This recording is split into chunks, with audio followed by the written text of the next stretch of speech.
Golden State Media Concepts Sci-Fi Podcast. Together we dive into the world of sci-fi and science fiction. From episodes of Star Trek, Star Wars, to The Walking Dead, Resident Evil, all the hot new science fiction movies from the back doors of Marvel or DC. The Golden State Media Concepts Sci-Fi Podcast. You'll never look at science fiction the same way again.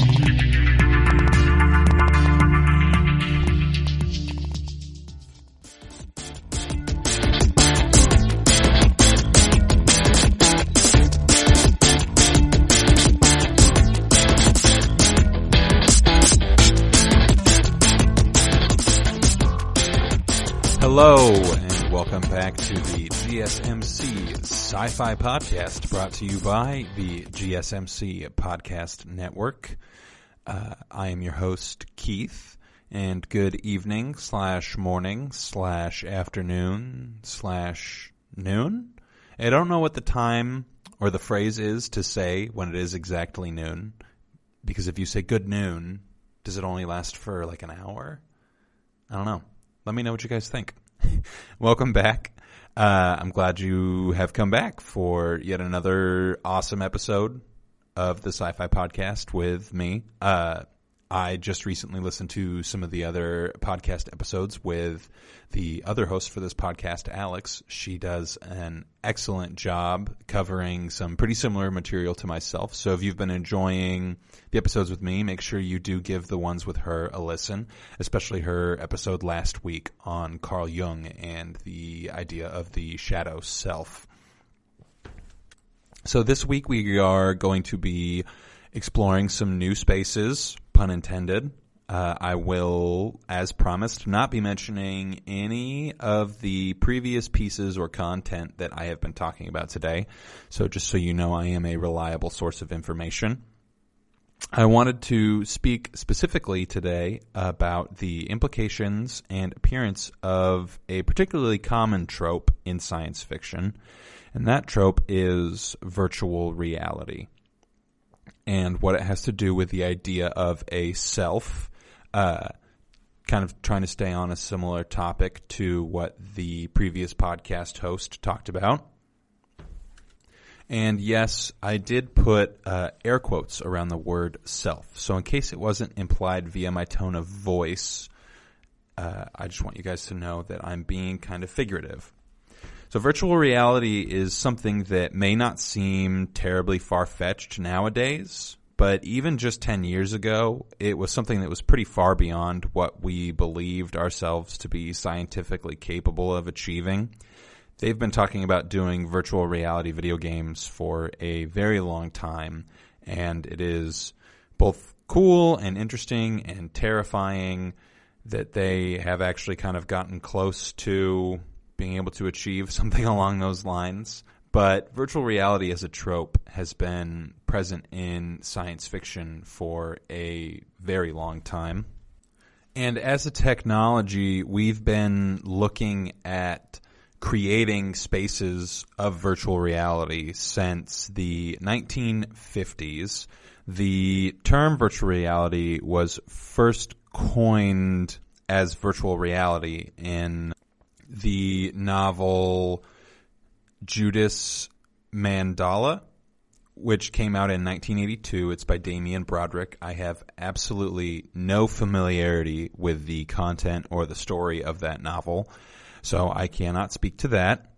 But as far as fiction is concerned, one of the first occurrences of the idea of virtual reality is credited to Lawrence Manning's series of short stories in 1933.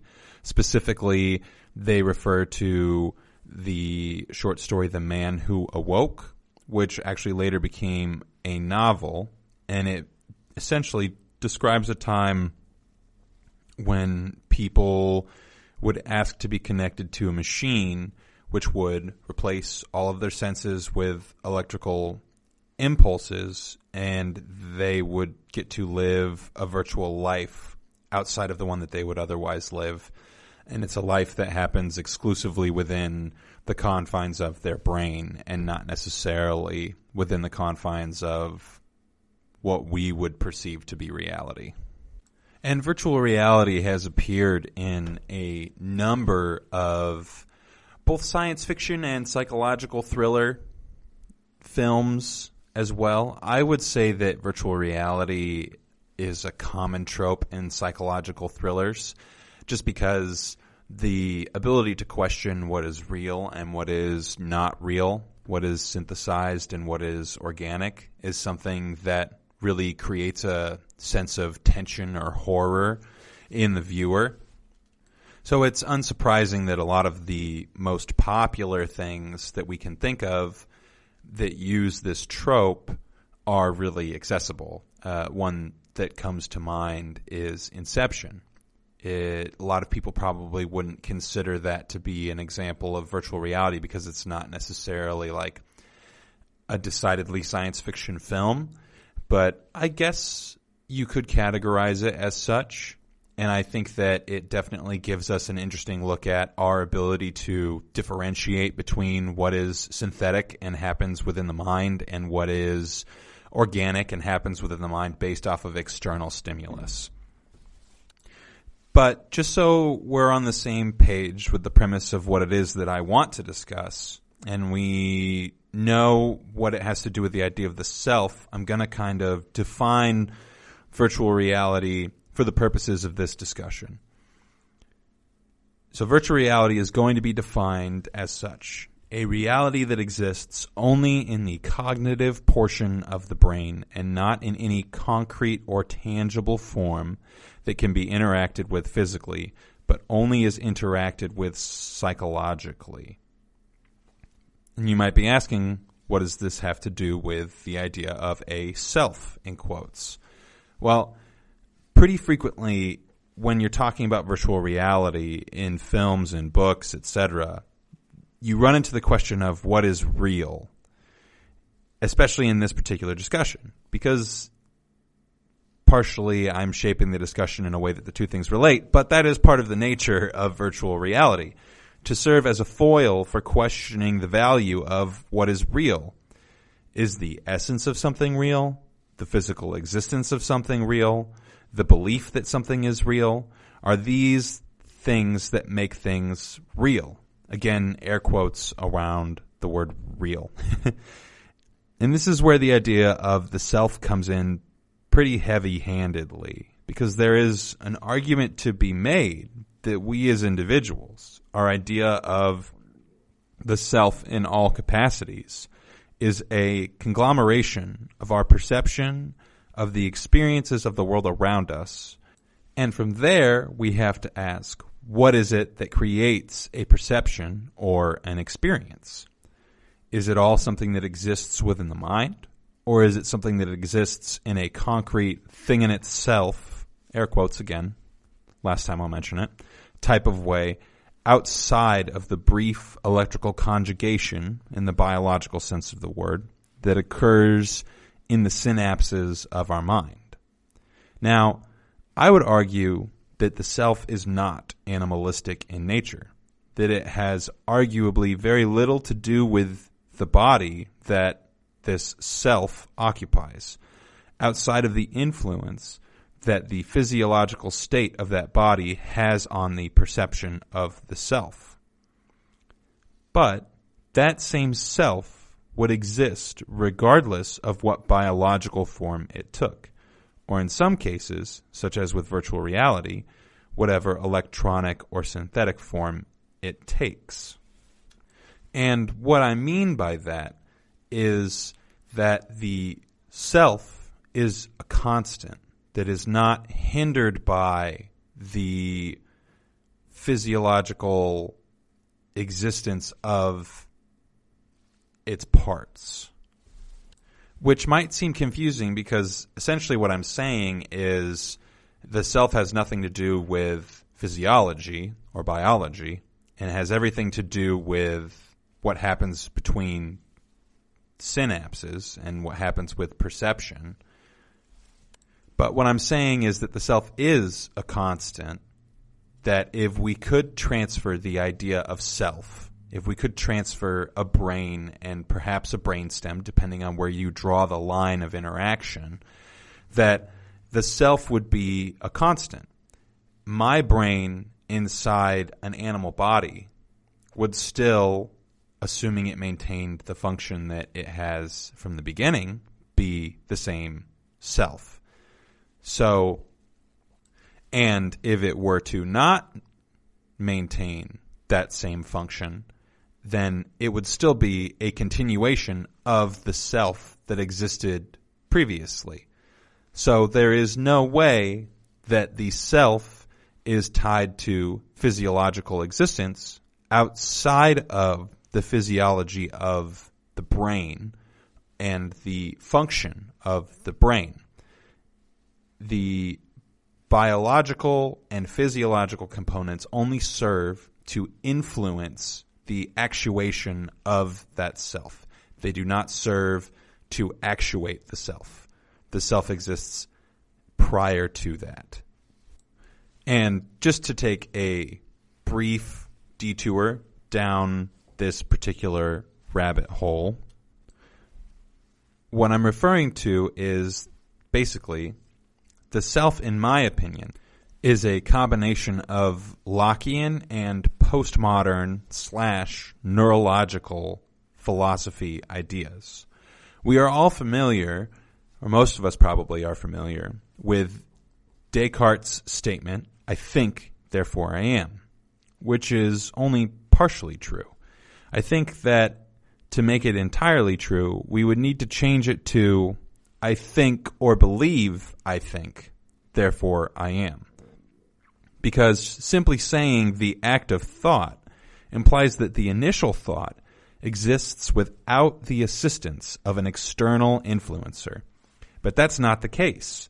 Thought occurs within the confines of a self that projects the thought that we believe we thought into a portion of the brain that is aware of the thought. The self that we could perceive as the initiator of thought is something that is not necessarily accessible via everyday interactions with the world. And I'm going to let you guys chew on that for a second while we take a quick break. I'll explain a little bit more when we get back. Want to find out what movies to go see? Then check out the GSMC Movie Podcast. It's your ticket to the latest movies, whether it's a new blockbuster event, romantic, comedy, or action flick. This show has got it all covered. They talk some what to go see now. Don't bother. What's hot on Netflix and everything in between. That's GSMCpodcast.com /movie-podcast. When it's all about the movies, it has to be this new show. Don't forget to like them on Facebook and follow them on Twitter. Visit GSMCpodcast.com for more info.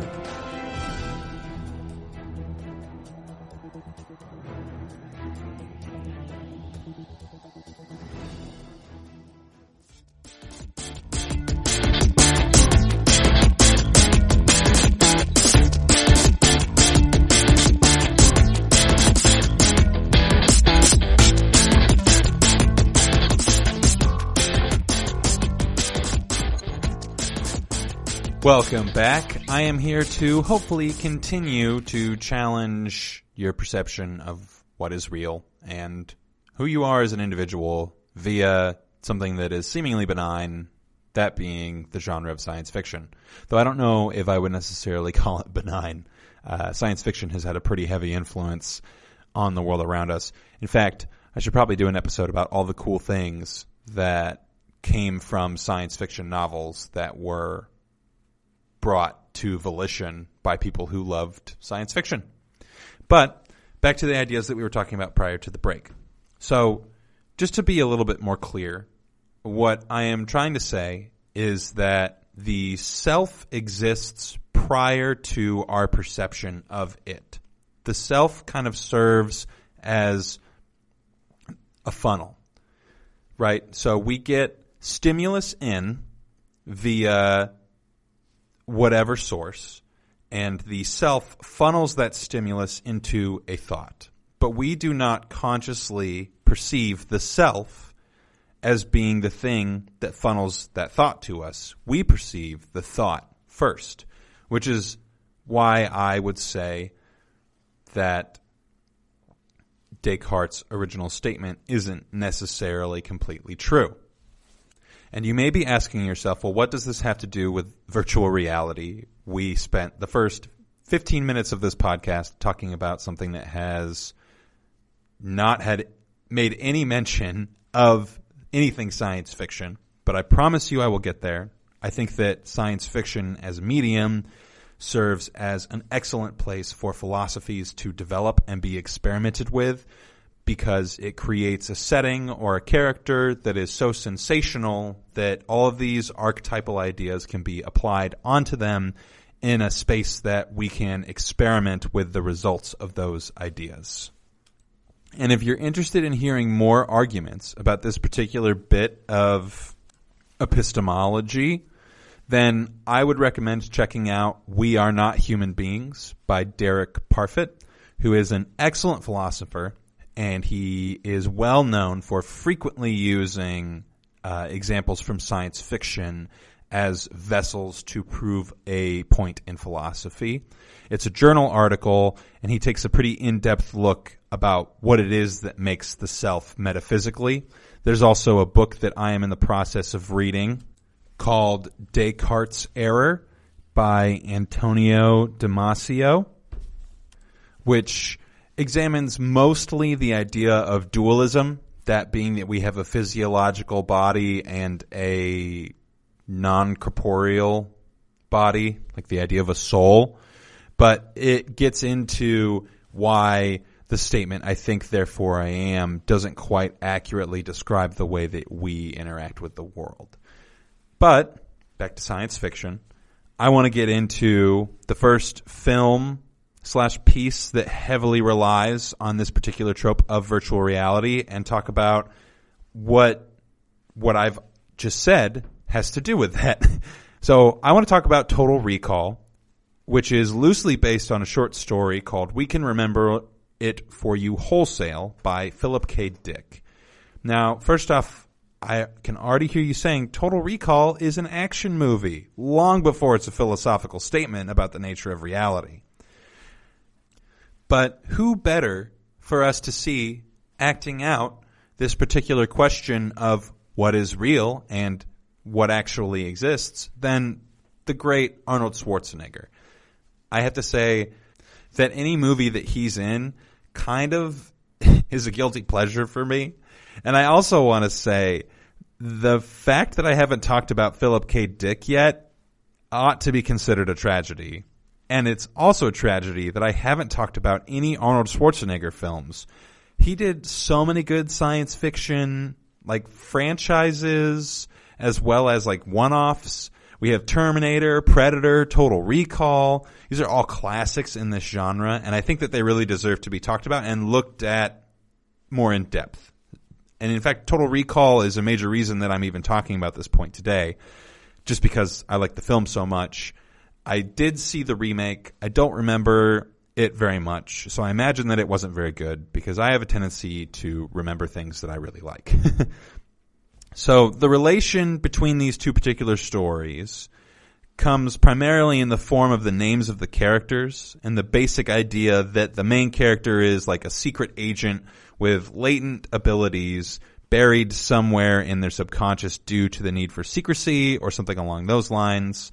They also line up in the fact that both of them end with the main character becoming aware of the fact that they could be dreaming about the entirety of their experience, or that their experience doesn't exist within the concrete world of reality.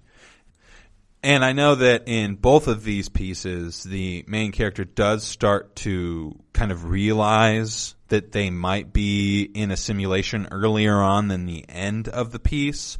But at the end of the piece, it's made pretty clear that there is a really difficult line to draw between them being able to discern what is real and what is not. And that's a big part of why I wanted to use this example. And there is, of course, some debate as to whether or not Quaid from Total Recall or Douglas Quayle, yeah, I know, they're super similar. Like I said, that's one of the big similarities between the two pieces, were ever awake or dreaming in their respective stories. And I say dreaming just in the sense that dreaming is the easiest way to describe a state of being in which there is a reality that exists only in the mind and not a reality that exists outside of the mind. But we'll get to that problem later. But ultimately, that's part of what makes these stories so compelling to us as individuals and why we can watch Total Recall and think there might be a little bit more to this than just some cool action scenes with Arnold Schwarzenegger doing cool action guy scene stuff. And I'm not going to get too much into the pretty obvious Jungian ideas here because I'm not super well versed in them, so I can't really draw any firm conclusions based off of his psychological, I almost wanted to say psychology, his psychological/philosophic ideas. But the basic idea as to why we find this so compelling is because the idea of the self in itself is so elusive that we also have difficulty in discerning what is real and what is not. This is part of why the idea of virtual reality is so fantastic, malicious, or terrifying. And in addition to that, I would argue that there is a part of our mind that is aware that in its own way, our perception of reality itself is virtual. Now, what do I mean by that? Well, the world that exists in your head does not exist in real life, in my opinion. The world that exists in your head is limited in its scope to what it is that you can experience and have proximity to via the biological and temporal restrictions of your self's existence. The world in your head operates on your self's idea of how it is that the world works and not on the way in which the world actually works. This is part of why it's so difficult for us as human beings to agree on anything, because ultimately to us, the world in our heads is the one that actually exists. And we have an emotional and evolutionary investment in the reality of that world, because subconsciously we know that our ability to discern real from fake is part of our ability to survive. Did I really see a lion in the grass, or did I not see a lion in the grass? If I did see a lion in the grass, and there is indeed a lion, then I have increased my likelihood of survival substantially. But if I'm with my hunting troop, and I say that I see a lion, and there is no lion, I have decreased not only the likelihood of survival for myself, but also for my group, because now it is less likely that they will believe me in the future if I were to say that there is a lion in the grass. And all of that serves the evolutionary purpose of refining a human being's ability to perceive reality, because the ability to perceive reality as it actually is has a pretty substantial impact on our ability to do what it is that we are ultimately coded to do, which is to perpetuate our own existence, both in the form of our personal self and in the form of our genetic material. And because of this evolutionary and emotional connection, whenever we get into a discussion with somebody else about the way that we perceive something to be, we have all of these subconscious factors that are contributing to our inability to see what it is that they see. Because in our subconscious, we are far more aware of the world than we are of it in our actual conscious. And part of what virtual reality as a trope does is give us the space to ask the question, is my simulation the real simulation? Or is there something greater that I am missing? Because ultimately, if the self exists explicitly within the mind, or explicitly within this space created by the physiology of the mind, then what we experience is not all that different from a simulation. The world is being simulated around us based off of our ability to perceive it and interpret it. And on that note, we are going to take a quick commercial break. When we come back, I will kind of re-summarize what I just talked about and move on to the next piece of media that we're going to be talking about that has to do with this particular trope. Tired of searching the vast jungle of podcasts? Now listen close and hear this out. There's a podcast network that covers just about everything that you've been searching. Hey! The Golden State Media Concepts Podcast Network is here. Nothing less than a podcast bliss with endless hours of podcast coverage. From news, sports, music, fashion, cooking, entertainment, fantasy, football, and so much more. So stop lurking around and go straight out to the Golden State Media Concepts Podcast Network. Guaranteed to fill that podcast itch. Whatever it may be. Visit us at www.gsmcpodcast.com. Follow us on Facebook and Twitter and download us on iTunes, SoundCloud, and Google Play.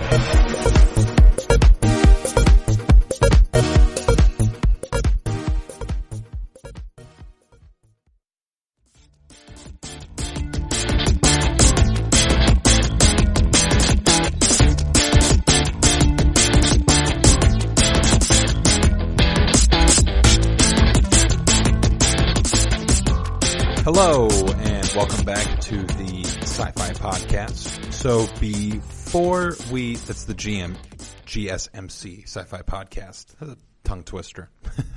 Before we went on the break, I had just basically said that virtual reality is really not all that different from the reality that we experience around us, because the self is creating a simulation of the world that it tells us, that our brain tells us is real, even though it might not actually be real, which leads pretty perfectly into the next bit of science fiction that I wanted to talk about. It's a classic. It's The Matrix. It explores the slightly more horrifying iteration of virtual reality. Now, we're all pretty familiar with the franchise, and there's one particular trope that I kind of wanted to hit on that I think is really important. There's really two that I think are kind of the most important, and they both happen in the first movie, which is pretty convenient. Within the first few moments of the first movie, we are introduced to Neo, perhaps better known to some as Mr. Anderson, a.k.a. Thomas Anderson, the name that he had before he, I don't know what you want to call it, gained enlightenment, quote unquote. So we're introduced to him, and he is experiencing this thing called deja vu. Well, this thing we call deja vu. The idea of experiencing the same thing over and over and getting this odd sense that I have been here before, or that I've experienced this thing, but I have no accessible recollection of having experienced this thing. We later learn that that feeling is one of the errors that exists within the Matrix, but we'll get to that eventually. So within the first 45 minutes of the film, Neo meets a character named Morpheus and is given a choice. That choice is whether or not to take a red pill or a blue pill. Now, neoconservative groups aside, I'm not sure how many people have heard of the red pill group. There is something profound and interesting that's happening in this scene relatively quickly in the movie that I think is part of why virtual reality is something that is appealing, ? The idea that you are living in a simulation is something that can be difficult to cope with. We've seen this particular trope pretty heavily in the movie The Truman Show, which, if you like movies and listening to podcasts about movies, shameless self-plug here, check out the GSMC movie podcast. I think it's pretty cool. We just talked about this particular movie. Now, all of the moral complications aside, The Truman Show is basically a movie that is about an individual who has been adopted by a corporation and put into a fake quote unquote world where all of his experiences are tailored based on the whims of a TV show producer. And we basically pick up on the story during Truman, the main character's, the latter portion of his middle age, I would guess. I can't remember exactly how old he is in the show, but I do believe he has a birthday. And I would guess it's somewhere around middle-aged. And he is essentially given a similar option to what Neo is given. And he ultimately chooses the same thing that Neo does, which is to take the red pill. When Neo is presented with these two options, Morpheus tells him, if you take the blue pill, then you can go back to the life that you had before with little to no knowledge. In fact, I'm pretty sure he says no knowledge of the fact that he ever spoke to Morpheus or the fact that he ever was unsure about the existence that he experienced. Now, what Morpheus is essentially giving Neo the option, or at this time, Thomas Anderson, the option to acquire, is some form of enlightenment. And the fact that Neo takes the red pill and is then transported, I guess, more like he wakes up in this giant catacomb full of pods that are full of human beings who are plugged into a, I guess, computer or generator. I can't remember exactly what the premise of why it is that the machines have all these people in pods. I believe, if I remember correctly, it's that they somehow harvest power or energy from the people who are in the simulation. But that's not necessarily the important part. The important part here is that these machines have created a form of virtual reality that is used to pacify and control a large portion of the human population. And this is part of what is sinister about virtual reality and part of what makes it so appealing. I remember a funny bit from Futurama, I believe is the show that I'm remembering this from, where once they were able to create virtual adult, is the best way I can put this, adult actresses that everybody had access to in their homes, that they no longer did anything else because they just stayed with these synthetic replications of these adult actresses, so nothing was ever accomplished again, and that is how the downfall of civilization on Earth began, which is pretty funny. It's a much more comical way to look at the idea of virtual reality than what The Matrix does.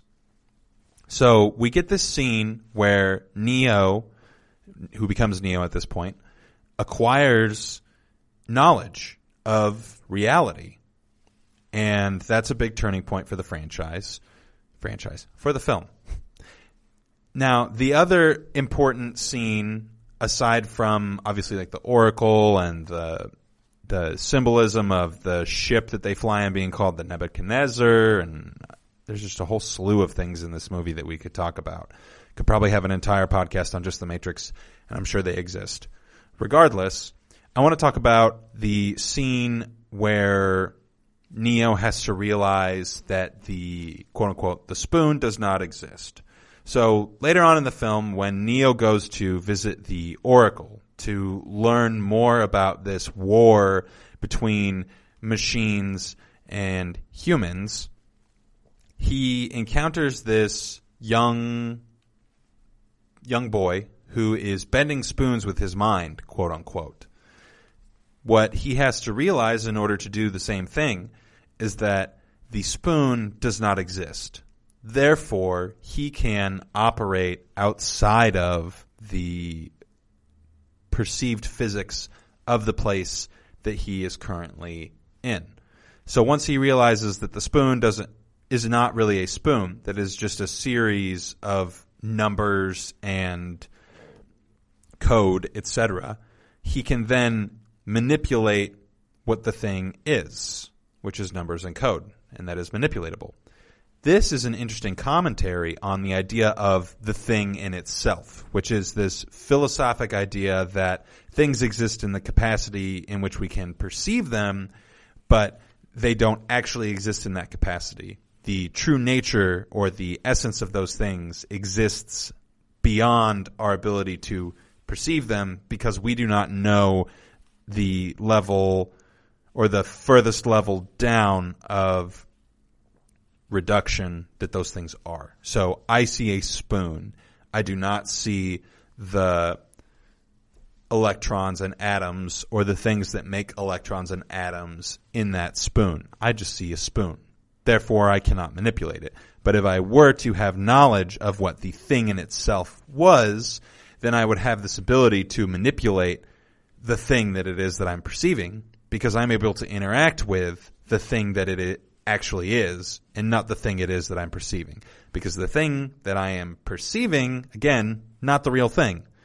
The thing, the spoon in this case, is code. He perceives it as a spoon. When he realizes that it is not actually a spoon and that it is just a series of code, then he gains the ability to manipulate. And we're going to keep talking about the Matrix in just a minute here. We have one last commercial break, and then we will kind of wrap up the Matrix and talk about something else real quick before we end the show. We'll be right back. Watching TV has changed over time. Streaming has become the new norm. That's why Golden State Media Concepts television podcast dives headfirst to the world of cord cutting. Want to be on the loop of what's hot in Netflix? Or if it's not a preference, what about original shows in Hulu? We've got you covered. Join us as we fill in the blanks and talk about movies to stream and what show you should be binging. This is the Golden State Media Concepts television podcast.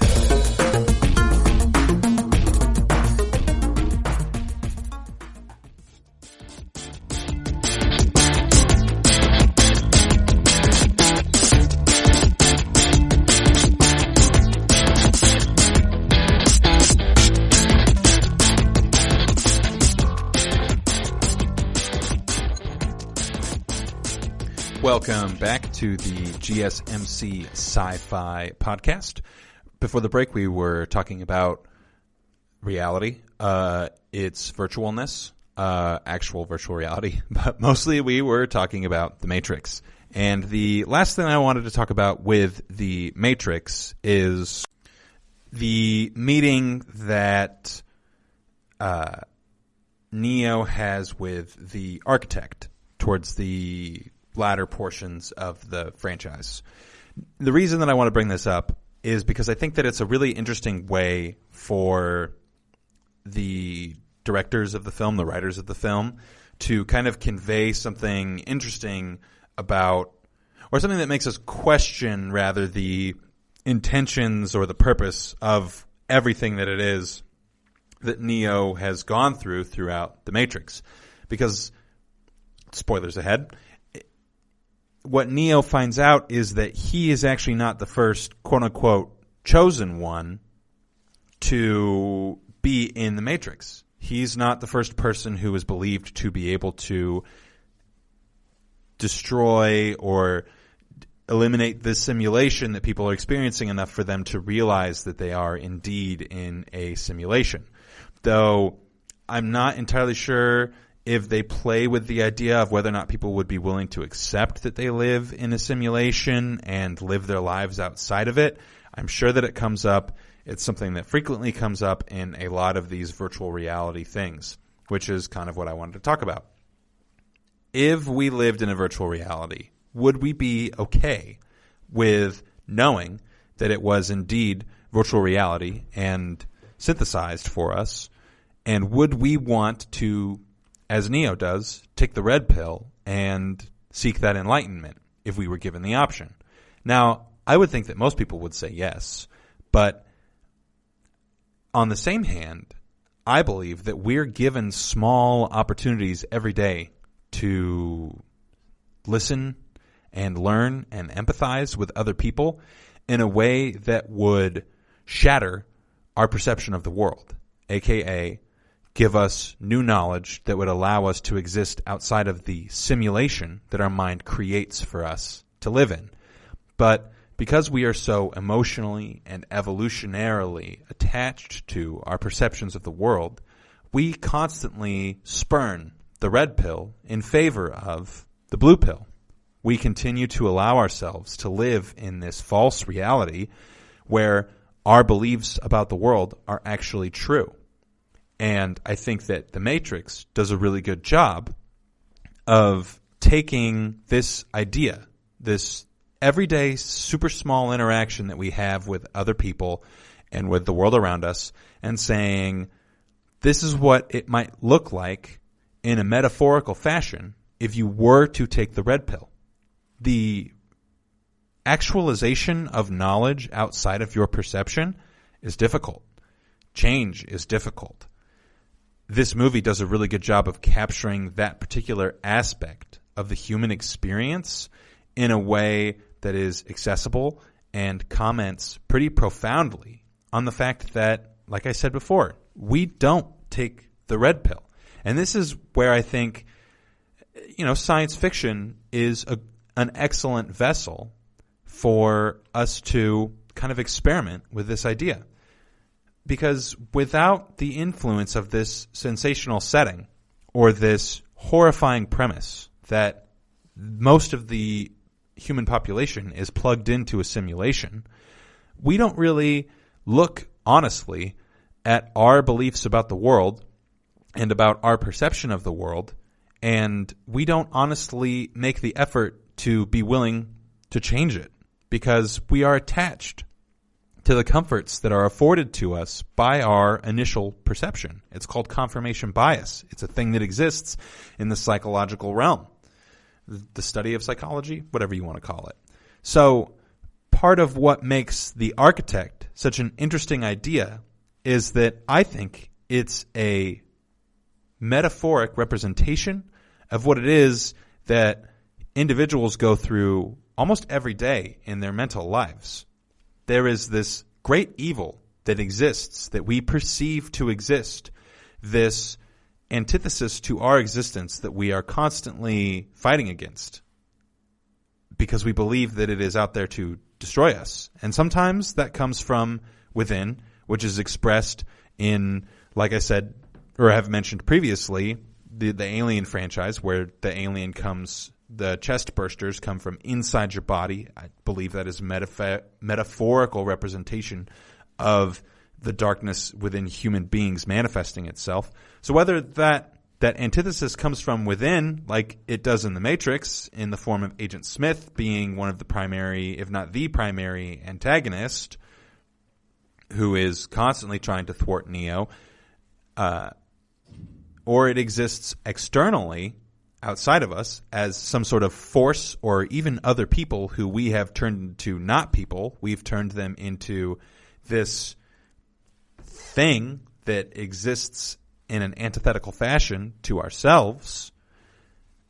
We are constantly othering, right? We are constantly actively avoiding the ability to achieve enlightenment because we are constantly putting ourselves in a place to be taking the blue pill. We're constantly saying, well, this could be the one that actually affects or actualizes change to the reality that we perceive, and consciously choosing not to allow that thing to change anything about our perceptions of the world because it's more comfortable to live in the simulation. And I think that part of the reason that The Matrix or The Truman Show is such a poignant commentary on that idea is because in the end, these characters choose enlightenment.